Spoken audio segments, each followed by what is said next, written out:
Okay, my champions, I'm going to take you real quick through a more effective approach backhand slice, what you should do and what will help you. Stay tuned.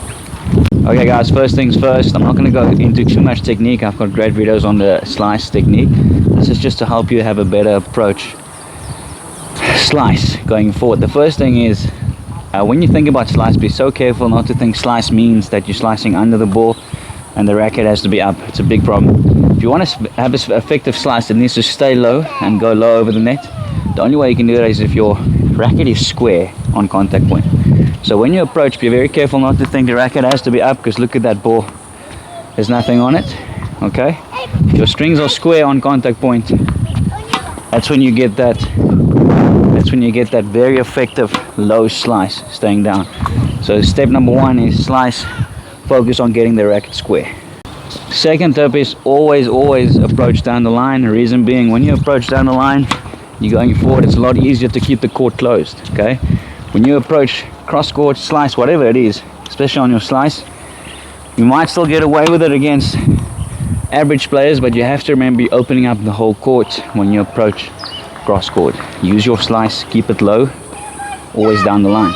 Next thing is, the only way you're going to get it proper down the line is if your body stays sideways. I'm not sure if you guys spotted what my back leg did there. It's like a karaoke step. In order for you to stay sideways without trying to force your body, look at my feet, karaoke, and then forward. Karaoke, that basically just means the back foot goes behind you one step. So look at this, look at my feet. And it's very easy to go forward then. This feeling, it's like everything all happens together and the body wants to go forward. You won't open up because your back foot is keeping you sideways. You get that down the line going. I'm going to give you one more tip for advanced players.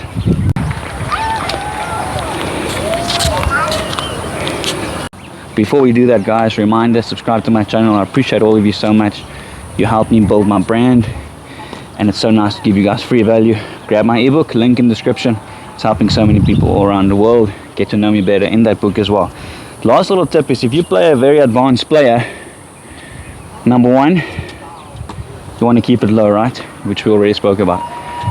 If you're playing a right-handed player and you do a very good slice like that, it looks brilliant, right? But if he has a very good forehand or she has a very good forehand, she's going to pass you a lot. Just think Djokovic, think Federer, Nadal, obviously on his backhand. They will pass you a lot, okay? One way to counter that is, especially because most players don't like moving forward, is do everything exactly the same, but do a short one, okay? I'll tell you why. So when you do that little short, softer one, what happens is now that player has to move forward, stretching, and obviously he's going to have to lift it.